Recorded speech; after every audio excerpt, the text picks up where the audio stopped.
Hello，大家好，我是妮妮，欢迎来到我的频道。今天的这支视频是想和大家分享一下我这个月买到的一些最喜欢的东西。其实本来今天这个视频是想和大家分享我的一个穿搭的，结果在录完上一支视频之后，我就光荣的感冒了。就现在大家应该也听得出来，我声音有点奇怪，所以也是需要大家在这支视频里见谅的一个地方吧。就大家会发现我的声音和之前的声音会有点不一样。本来是想和大家分享穿搭嘛，结果呢，就是因为穿搭就是需要一直不停的换衣服，那么我感冒的话呢，我就很担心我一直换衣服，这会导致我的病情加重。所以说呢，就想说，先给大家录一个像这种我的近期爱穿的一些单品的这样的一个合集。然后那就让我们开今天视频吧。这1个多月吧，我就是莫名其妙的入了还蛮多卫衣的，主要是因为我发现卫衣也是一个在搭配上来说非常有变化性的一件单品。然后第一件呢，就是这一件 Acne Studios， 它是一件非常经典的一个单品了，我也已经想要入手它很多年。然后之前没有入手的原因是因为确实它的价格稍微有点高嘛，不是那么的好轻易的就把它收入囊中，所以要一直不停的去思考它是否好搭配。然后呢，这一次我就是今年就终于入手了它。然后这件衣服呢，我收到之后，我才是发现它里面的这一层里面是那种小毛绒的一个材质的，我之前以为就是单层的，所以我发现我在单穿的时候也非常的舒服，也很温暖。然后这件卫衣，我其实更多的是想和大家分享一下它的搭配。我发现它的搭配其实也是很多样的，除了你把它当做一个非常基础休闲的单品来穿，就是单穿。然后搭配一个比如说紧身的牛仔裤啊，或者说短裤，因为现在就是可以乱穿衣服的季节嘛，你上半身穿成秋天，然后下半身穿夏天的那种，所以你就有那种夏衣失踪的搭配是比较常见的。然后后来我发现还有一个搭配卫衣的办法，就是说我们在天气更冷一点的时候可以叠穿，就比如说叠穿那种稍微高领一点的毛衣，或者说高领一点的高领内搭都是完全可以的。当你叠穿高领的内搭的时候是会显瘦一点的。其实我是在之前那个秋季版的10个更高更瘦的视频里面也和大家分享过，像那种圆领的毛衣不是穿着，因为它本身是圆领，然后露出了这个地方皮肤比较少嘛，然后再加上毛衣又是这种胖胖的感觉，它就会有那种有点显胖的效果。但是如果我们叠搭那种高领的内搭的话，它其实就会有那个显瘦的效果。然后这件卫衣呢，因为它本身真的非常的基础，也没有什么太过夸大的设计，就是只有一个 Acne Studios 他们家的标志性的笑脸嘛，就算是你可以认出品牌的一个小标志而已。所以我们在搭配的时候，我发现它也是可以有更大弧度的一个搭配的。比如说我在我拍过的一个穿搭里面，我就是搭配了一个腰带，就把它系起来，下半身搭配的是一个半裙嘛，所以就是会有那种伞状的一个效果，也会让这个卫衣看上去没有那么的休闲。所以我觉得这件衣服它的搭配性是很强的。不得不说的一点就是说它的价位在所有的卫衣当中比较高，因为它是一个品牌的单品嘛。但是我自己是觉得我入手以来，我是真的完全不后悔的，就觉得很经典的一件单品。而且我觉得 Acne Studios 他们这个品牌会让我现在越来越多的去买它的原因，就是因为我发现他们品牌真的设计非常的稳定，而且一个品牌它的设计稳定跟品牌的价值的稳定是对消费者也是一个非常好的一个状态，也就意味着你买到的他们家的东西，就比如说过了好几年，它都能够稳定在一个价值里，而不是说一个品牌比如说没落了之后，你在非常高点买到的东西，然后慢慢的它的价值在市场价里面就越来越低，就会导致说你买的那个单品其实它因为你不会，如果你不卖它的话其实是无所谓的，但是就算你不卖它，它在你手上，然后随着外界价值的降低，其实你心里对那个单品的那种光辉的感觉也会往下走嘛，这是我自己的一个想法了。我不确定是所有人都会这样想，但是我自己是这样想的。所以我觉得 Acne Studios 他们家就是那么经典的一个状况是我很喜欢的，所以我现在其实入了他们家单品还蛮多的，都完全没有后悔过。接下来我想和大家分享另外2件卫衣，都是来自同一个品牌的，所以我就一起说了。然后这个品牌呢，也是我顺便在这一次想和大家分享的一个品牌，是我最近算是排名前3觉得还挺喜欢的一个牌子吧，叫 An In Bean。它是一个属于这种比较新的一个牌子，对我来说它还挺新的，因为我是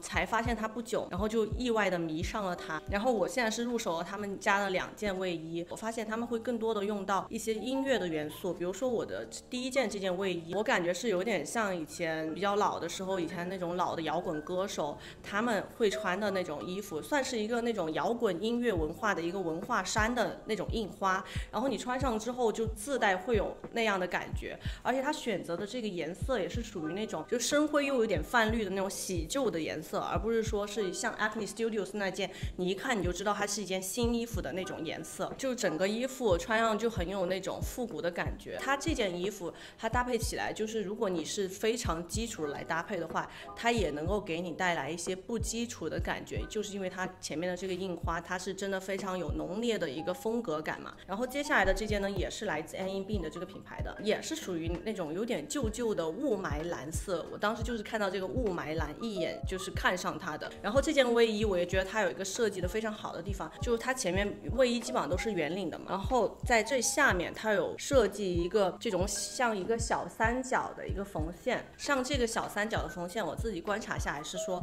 就是你穿上之后呢，它可以给你营造成一种就是你在穿 V 领的一个感觉，就是 V 领假象，因为它这里有一个 V 领的这种缝线嘛，就你穿上之后呢，会比正儿八经的就是像这种普通的圆领要稍微更好的修饰一下你脖子的这个地方，所以这个地方的设计也是我当时非常喜欢的。然后这件卫衣呢，其实它整体的版型跟这一件一模一样，然后穿上的效果其实也是差不多了，只是颜色呀，然后风格也是不一样的。这件就偏比较摇滚复古一点，然后这件就比较现代都市一点吧。然后接下来呢，想和大家分享的是我现在手里的这一件牛仔的工装服，就是属于这种连体的工装服。然后我其实是在上支视频里，就是那个靴子合集里面也穿了这件衣服嘛，也有好几个朋友来问。然后这件衣服呢是来自 Owning 这个品牌的，然后大家肯定好奇为什么我在国外然后有这个牌子的衣服，确实因为北美地区还蛮难买的，然后主要是因为他们之前找到我，然后说想合作一支那种小短片的那种，就可能穿他们的衣服然后拍摄一个小短片，但不是要发在 B 站或者我的 YouTube 频道的，就只是说想让我帮他们拍一个小短片，所以我当时呢就在Only 呢他们那个天猫的旗舰店里面选了5套。我当时要接这个广告的原因是因为我觉得它对我来说是真的非常有意义的一个品牌，就是对于我这个年龄层的朋友应该大家都很了解吧，就是 Only 在我们初高中的时候就是属于那种还蛮，我自己是觉得还蛮洋气的一个品牌了。然后我当时真的非常非常喜欢他们家的衣服，因为那个时候他们整体的品牌的那个定位和风格都是属于非常欧美范儿的，就整个感觉都很大气很欧美范儿。然后我那个时候都是非常非常喜欢这种风格的衣服的，所以当时迷之喜欢 Only， 然后买了很多很多他们家的衣服。只是后来出国之后，因为就是确实太不好买了，所以我就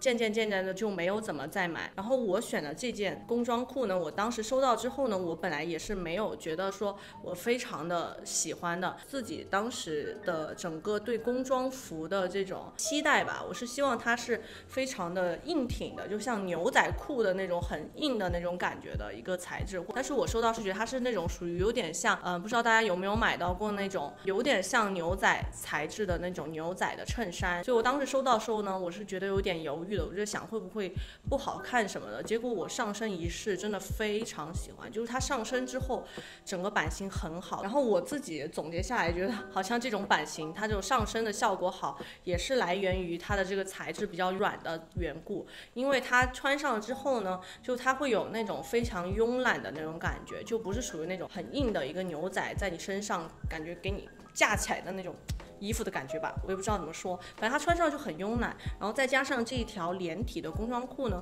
它的这个地方是有腰带的，所以我们在穿的时候你也可以根据自己的喜好来让它变得比较高啊，或者就正常的这样比较松的一个感觉也是 OK 的。然后接下来再和大家来分享2件我最近入手的非常喜欢的牛仔裤。然后这件呢它其实也是 Only 的，然后我这一次不是选了5套衣服嘛，这一次是拿了2件来讲，都是我觉得真的非常非常值得跟大家推荐的，然后性价比也很高。然后它这一件呢是我最近非常非常喜欢的一个牛仔裤的版型，就是属于那种像萝卜裤的一个版型，就是它其实有一点点变相的像 mom jeans。mom jeans 的话呢，它就是属于那种非常高腰的，然后呢它的屁股那个地方比较大，然后下面就是像一个直筒牛仔裤一样，然后稍微有点点这样收下来嘛，这样的一个版型的裤子是我今年真的非常非常推荐，而且很喜欢的。而且我发现它也很适合大部分的身形，也很适合我的身形，就是属于可以优化我的比例，然后扬长避短的。然后这条裤子呢，我当时选它的原因主要就是因为它的这个颜色是我非常喜欢的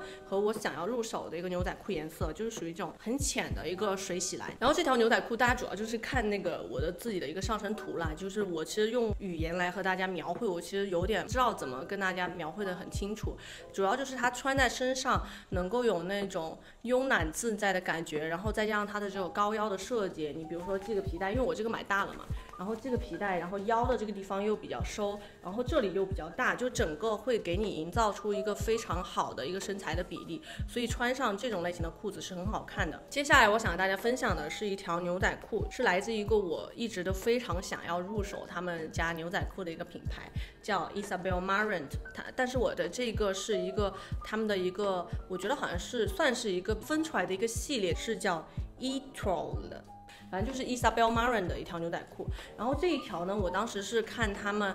品牌的那个秀场图的时候，就是一眼就相中的一条牛仔裤。它是属于就是感觉是有点点像 Isabel Marant 他们家经常在出的一个版型的裤子，就是他们整体自己的一个风格，其实就是上面这里收缩的那种非常紧的，然后下面屁股的地方设计的比较大，但是这一条跟普通的像那种屁股设计的比较大的那样的一个裤子，它会有一点点不一样，是它在大腿的这个地方，就是你屁股下面大腿的这个地方，它还给你设计了一个弧度，就大家应该可以看到，它上身图应该是可以看得到的，这还有一个弧度，就穿上是一种很有设计感的感觉，但是它没有那么的百搭和日常和修饰我们的身形，因为它那个地方的意外的一个凸起，就是大腿那个意外的凸起，你稍微就是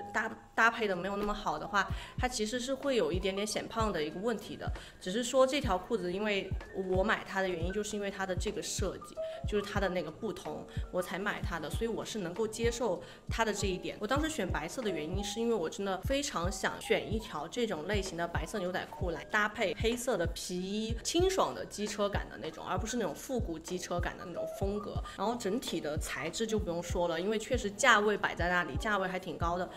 如果说它是质量不好的话，真的就是应该被谴责的。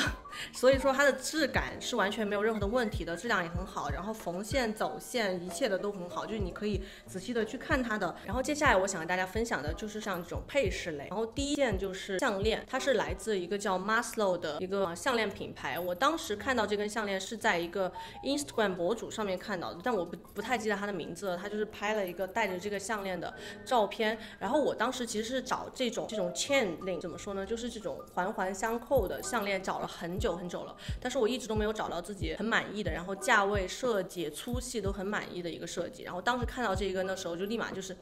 就是它了，然后立马就下单，然后收到也非常喜欢。其实像这种链条式的项链在今年非常的流行嘛，就感觉有很多品牌在出，然后有很多种不同的链条的形状，然后粗细，然后设计就还蛮多的。但是呢，我为什么我就是非常喜欢这条的原因呢，就是因为我觉得首先它的这个链条是属于这种有点像长方形的比较简单的一个链条，所以我们在搭配的时候它其实是更加简约大气的。因为我也有入手这种链条式的项链，也有入手其他的一些设计，但是我自己是觉得说还是这一条最得我心，然后也不过粗也不过细。但是对于粗细这件事情来说呢，我觉得还是要跟大家分享一下，就因为我的骨架偏向于是属于这种比较大的一个骨架嘛，然后我身高也比较高，1.72米，所以说我自己是发现像每一个人你的骨架，然后你的身形都会有适合你自己的一个项链嘛。我觉得单从项链来讲，项链的一个粗细的，就比如说有一些女生，因为她整体的骨架比较精细，然后比较小的那种，然后又比较瘦的话，我是觉得有些女生她是比较适合那种比较细的项链的，戴上会有那种很精细的那种锁骨链的感觉。就是你知道，就是有一段时间流行那种锁骨链的时候，就是看那种照片就觉得哇好好看，然后就觉得那个女生很精细很精致。但是我自己买回来是发现，其实我戴上有一点点奇怪，就是可能因为我整个骨架是这种比较粗犷的嘛，怎么说呢，比较大一点的骨架，所以当我在戴那种很精细的东西的时候，它其实就是跟你的风格跟你整个人的感觉不匹配，就会导致说是有一点点奇怪的感觉。但是当我在尝试这种比较粗的项链的时候，我发现它就能够很自然的融合起来，所以这是大家需要去自己去发现你自己的一个身形，然后适合哪一种粗细和哪一种风格的项链的。然后接下来我想跟大家分享的是耳环，然后这一对耳环呢，现在耳朵上戴的这一对，我先把它取下来吧。然后这对耳环它的设计其实还挺简单的，也是属于这种圆环型的一个设计，只是它是属于那种双层的。而且我自己是发现，其实我有很多的像这种圆环设计的耳环，我是觉得我真的非常适合这种圆环设计的耳环，我买回来就是从来都没有过失败过的吧，就只要它是圆环的，然后它不要太细，然后稍微粗那么一点点的话，我戴上就都是好看的，就是很适合我这种脸型。然后我观察下来呢，我也发现其实有很多女生都在戴这种圆环的耳环，就是有很多人戴这种圆环的耳环都是非常好看的，所以我还蛮推荐给大家的。就如果说你还没有尝试过这种圆环的耳环的话，我觉得你可以先去尝试一下，成功率是很高的，而且你戴上会有那种非常简单的感觉，不会有那种过分的浮夸。然后好了，这就是我这一次想跟大家分享的，我在这1个多月里买到或者说是品牌送给我，然后我自己穿下来非常喜欢的一些单品。然后我会在下周吧，反正下周之前都会尽快的把这个穿搭视频给大家拍出来，也希望我好的快一点，因为我现在已经在好的那个过程当中了，只是说还是会说话有点就是那个奇怪，然后有那种烟酒嗓的感觉，然后也请大家见谅。那就这个样子吧，我们下周再见，拜拜。